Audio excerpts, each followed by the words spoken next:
Hey there, Dave again from Ripple Rock Consulting on our series Mental Skills Development, how to use the mind to increase performance and the enjoyment of sport. Today's topic is activation for training and competitive settings. When we talk about activation, really what we're talking about is the mind and the body being nicely connected. So there's a lot of mind awareness, a lot of body awareness, lots of awareness in terms of what's going on around us, but also that the body is physically in a great place to produce high levels of performance. So when we think about activation, we often think about it only from a physical sense, but you need a very sharp mind to be driving that body to higher levels of performance. And we need to be able to do that mostly subconsciously. And so one of the biggest tricks in terms of activation levels is having high degrees of trust and belief in ourselves. And that allows the mind to quiet, the awareness levels to go up, and for us to be able to fine tune the big engine to be able to get more out of it. So for those of you that have worked with me before, we're very familiar with this model. And this model just basically looks at the notion of activation from a very simplistic sense. And that is that if we're not activated enough, we call it careless, and we just haven't done enough to prepare, we haven't warmed up well enough, we're not really in a position to get higher levels of performance out of the mind or the body. And then another place that's gone a little bit too far beyond this optimal zone of where flow occurs and our highest levels of performance occur. So we started here, we worked really hard, we got up to here, but then what happened is we went too far. And we call that place maybe trying to be a bit too careful. We're overthinking, we're trying too hard, we've become quite negatively reactive to the circumstances that are happening around us and those sorts of things. So today we're going to look at that model in a much more sophisticated way. Chris and I have worked on this together a little bit in terms of trying to ensure that athletes are ready to do the work. We want to practice this process in training and utilize it in races. But for the example today, I will use a race as an example, but I want you to glean as much as you possibly can out of it and apply it in training circumstances. Because if we're applying it daily in training, we're utilizing these systems. And all of these systems, for the most part, can be utilized fully in training settings. So if we do so, then we'll get more practice with the techniques, and we'll also get, hopefully, higher levels of performance in training. And that will lead to higher levels of performance in racing. So in order to begin, we'll just look at the model in a slightly more complex way. And so what Chris has basically done is said that what we need to do is we need to start and we need to layer on a few things prior to training or competition in order to get us into this what we call the flow zone. So ideally we want to be between 4, 5, and 4. And so what we've done is just described it as here's phase 1. These are the things that would need to be done in order to get us started. Then we'd go to phase 2. Then we'd go to phase 3. Then we'd go to phase 4. Then the race would start. And hopefully what wouldn't happen is we wouldn't go too far. We wouldn't go beyond it. And we've listed a number of things here that are the common causes of going a little bit too far. And so we'll look at that as well. So we'll start by looking at these 4 phases here. So phase 1 just begins to look at our time prior to competition or prior to training. And so that could be maybe as much as even 48 hours in advance, but certainly up to at least 2 hours in advance. For some of you, you may want to have more than 2 hours in advance. So these are just sort of general time representations. So in phase 1, we're making sure that we've had the quality of sleep we need, we've had good nutrition, we've got good hydration. Remember that lack of sleep and poor nutrition and hydration are the number 1 and number 2 reasons that young athletes don't perform well. Quite an amazing statistic, that one. So better sleep, good nutrition, good hydration, lots of competitive advantage in that. And then we want to make sure that we have our food and our hydration for the race well organized. We want to make sure we've got our equipment well organized. We want to make sure we understand what the schedule is. Sometimes in advance we even know what time our heats may be, what time our finals may be, those sorts of things. So we can begin to build a bit of a schedule for the race or for the training session. I always suggest you try to deal with all life's little details prior to, because once they're out of the way, it usually calms you down and relaxes you a little bit more. We've got to get organized to get transportation to the site. And then once you arrive, then you need to get organized in that place. And sometimes that's just a matter of creating your own space. Sometimes you'll be working out of a lodge. Sometimes you'll be working out of a vehicle. But you need to organize your space. And then finally, that last part of phase one is once we get there, we will find our coach usually. We'll sort of solidify a race plan, which we may have already talked about the night before or previously. And we'll just make sure that all of the little details are getting looked after. So that's a solid start to things. No issues with equipment or clothing, no issues with nutrition, hydration. We've been sleeping well. We're excited for the race and we're happy to get there. Or we're excited for another day of training and we're happy to get there. A lot of times in training, we just sort of arrive at the last moment and we don't do a particularly good job of these next three phases. And so same as in training as racing. You want to be well organized, nutrition, hydration, well rested, and equipment schedule dialed, all of those sorts of things. Moving into phase two, the time frame there would be probably more along the lines of sort of a couple hours out to maybe an hour out. And the things that we would want to be focusing on in phase two is shutting off the outside world, visualizing the course and putting the race plan to the course. We may need to do some course familiarization if we've never been there before. We need to make sure that we're confirming the schedule and the final details, because often there's small changes. We want to get our final nutrition dialed in at that point. You probably are going to need to do some wax testing. And generally speaking, you know, phase two is really the notion of beginning to narrow my focus. So I'm letting go of that outside world.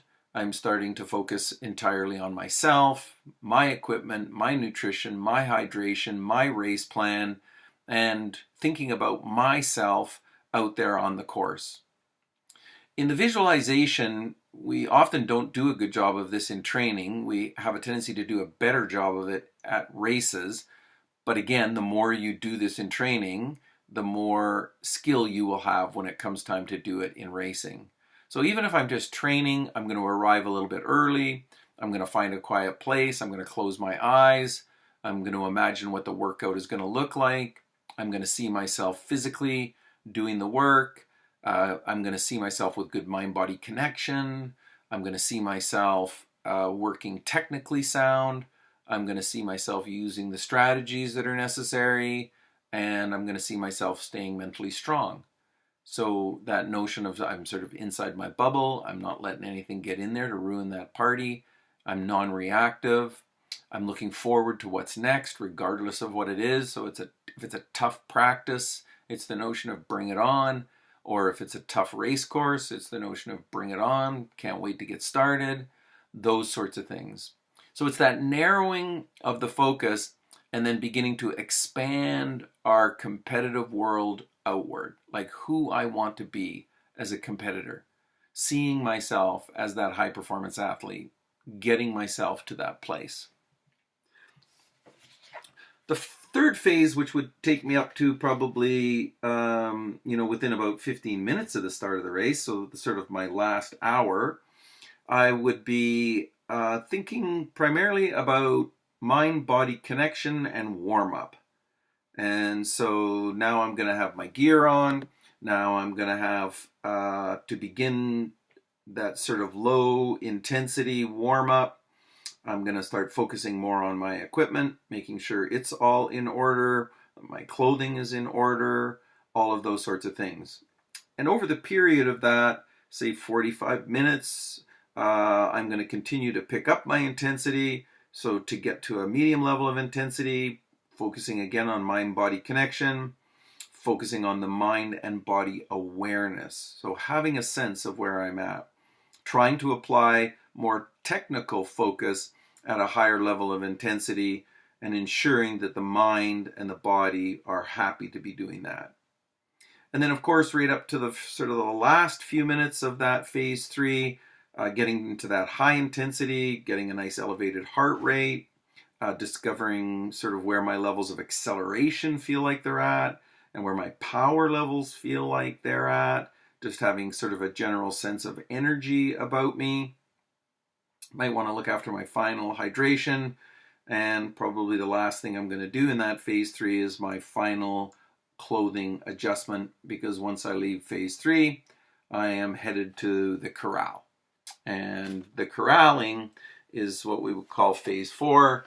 So depending on your sort of characteristics and your sort of needs, maybe 15 minutes prior to the race, we would corral. We would do our final visualization of the race plan and final visualization of the course. We would begin to try to have a very high regard for what it is that we've done in the past, and that today we are going to go out and work hard, make ourselves uncomfortable, connect the mind and the body beautifully. So it's a notion of believing in the plan. It's a notion of trusting yourself. In that corral area, continuing to breathe, keeping the mind nice and calm and the body nice and relaxed, staying positive, focusing only on the present moments. And then a last start visualization is a good thing to do.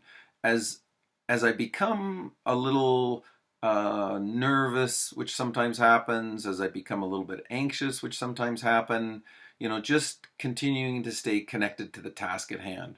Race is about to start. It's going to start with a mass start or an interval start. And so I'm preparing for that. I might watch myself leave that start a couple of times, continuing to breathe and just continuing to stay focused on myself and where I happen to be at that moment in time. So those are the 4 phases that generally are utilized in order to get myself into that nice level of activation. So prior to training, all of those things are once again possible. I'm not necessarily imagining a course, but I would be imagining the quality of the workout I wanted. I would be imagining some of the technique things that I'm focusing on, some of the feedback I've gotten over the last couple of training sessions, integrating those into my plan, and just seeing myself making great use of that training time that's available to me. As with all athletes, our training time in the specific environment that we want to be training in is often difficult to do. Your training areas may be a long ways from your home, and you may not be able to get there every day. And so we want to be able to utilize those circumstances to the best of our possible abilities. And so that is about arriving a little bit early and taking myself through those phases to ensure that I get great training opportunity. And leading up to the races, we'll have all of that practice already in the tool belt. We'll just show up at the race. You're going to spend a little bit more time, practicing on your wax, making sure that that's in good order. You might take a little bit more time in terms of the planning and the preparing of the phases, but generally speaking, you would go through all of those same phases as per usual. So when we end up going a little bit too far, we end up in these places where we start to concern ourselves with things that definitely aren't going to create higher levels of performance.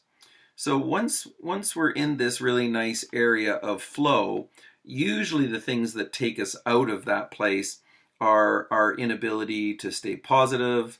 We lose the calm mind, the relaxed body. We lose our patience. We are actually putting too much effort and too much focus into things. The activation levels have gone a bit too far. Uh, we have concerns which lead us to doubt and to worry. We start to compare ourselves to other athletes.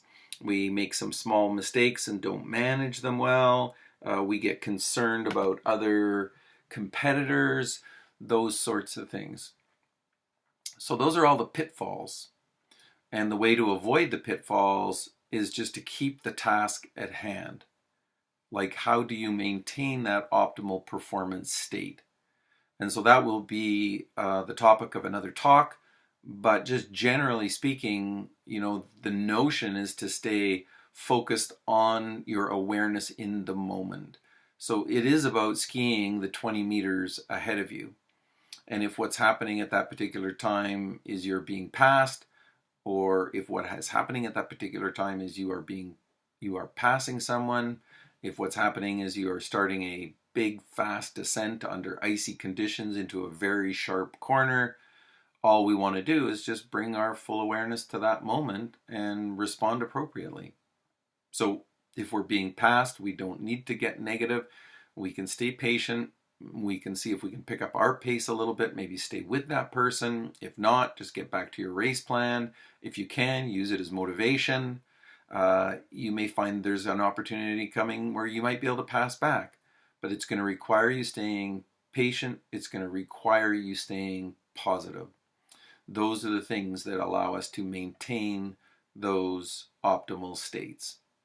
So once again, we're just talking about pre-competition and pre-training activation. We're talking about the phases of development of that level of activation prior to training and prior to competition. And we're talking about some of the pitfalls about how it is that you end up going too far on the speedometer, excuse me, and lowering your levels of performance as a result. So that's it for this talk, and I hope you're doing great and still out there making yourself uncomfortable, pushing things hard, and we will talk to you again soon.